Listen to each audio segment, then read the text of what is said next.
দর্শক, রাজধানীর হাজারীবাগ লেদারের গোডাউনে অগ্নিকাণ্ডের খবরের সবশেষ খবরাখবর জানাতে আমাদের সাথে যুক্ত হচ্ছেন সেখান থেকে সহকর্মী জুবাইর সানি। আপনি আগের সংবাদে আমাদের যেমনটি জানিয়েছিলেন যে প্রাথমিকভাবে আগুনের সূত্রপাত আসলে কিভাবে হলো সেই ধারণাটি এখনো পাওয়া যায়নি এবং হতাহতের কোনো ঘটনাও ঘটেনি। তো নতুন আর কি তথ্য আছে আপনার কাছে জানাবেন আমাদের।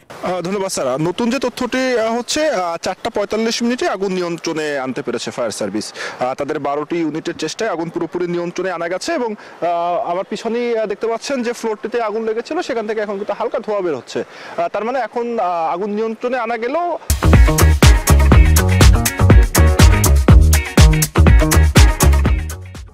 আগুন নির্বাপনের যে কাজটি সেটি এখন ফায়ার সার্ভিস করছে।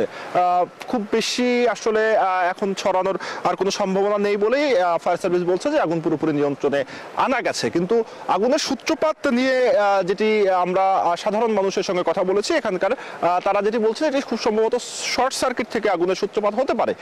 কারণ এই যে ভবনটিতে কিন্তু প্রতিটি ফ্লোরেই যেমন কারখানা, জ্যাকেট তৈরির কারখানা ছিল, চামড়াজাত বিভিন্ন দ্রব্য তৈরির কারখানা ছিল, জুতো তৈরির কারখানা ছিল, সেই সঙ্গে এখানে প্লাস্টিকের কারখানা ছিল।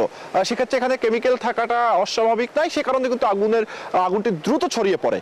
2টার দিকে যখন আগুন লাগে তখন এখানকার কারখানার বেশিরভাগ শ্রমিকরাই বাইরে ছিলেন, কারণ জুমার নামাজ পড়তে গিয়েছিলেন বেশিরভাগই।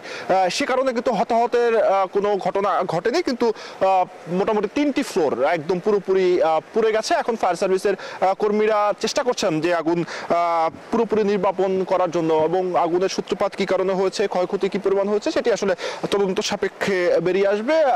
ফায়ার সার্ভিস অবশ্যই তদন্ত কমিটি গঠন করবে, তারা তদন্ত করে বের করবেন। কিন্তু ব্যবসায়ীদের অনেক বড় ক্ষতি হয়েছে সেটি বলাই যায়, কারণ এই 3টি ফ্লোরেই কিন্তু অনেকগুলো কারখানা ছিল।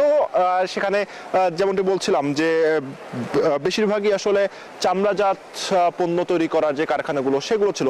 এখন যে সর্বশেষ অবস্থা যে আগুন নিয়ন্ত্রণে আনা গেছে, কিন্তু আগুন নির্বাপনের কাজটি কিন্তু ফায়ার সার্ভিসের কর্মীরা করছেন। আমরা যখন এখানে আসি তখন কিন্তু আগুন আমরা দেখেছি যে সেখানে আগুন জ্বলছিল, কিন্তু এখন আপনি দেখতে পাচ্ছেন যে শুধুমাত্র ধোঁয়া বের হচ্ছে। প্রতিটি ফ্লোরেই পানি দেওয়া হয়েছে এবং এই ভবনটি আসলে কতটা ঝুঁকিপূর্ণ, এখানে অগ্নি নির্বাপনের ব্যবস্থা ছিল কিনা সেই বিষয়গুলো কিন্তু এখন প্রশ্ন আসছে। কারণ এ ধরনের ঝুঁকিপূর্ণ ভবনে প্লাস্টিক কারখানা নিয়ে কিন্তু এর আগেও ব্যাপক সমালোচনা হয়েছে। রাজধানীর বিভিন্ন আগুনে কিন্তু অনেকের মৃত্যু হয়েছে। সে কারণে এখন এই বিষয়গুলো আসলে তদন্ত সাপেক্ষে বের হয়ে আসবে। কিন্তু সর্বশেষ যে তথ্য, আগুন পুরোপুরি আসলে নিয়ন্ত্রণে এনেছে ফায়ার সার্ভিস। এখন নির্বাপনের যে কাজটি সেটি করা হচ্ছে। তো সারা এই ছিল আমার কাছে সর্বশেষ তথ্য।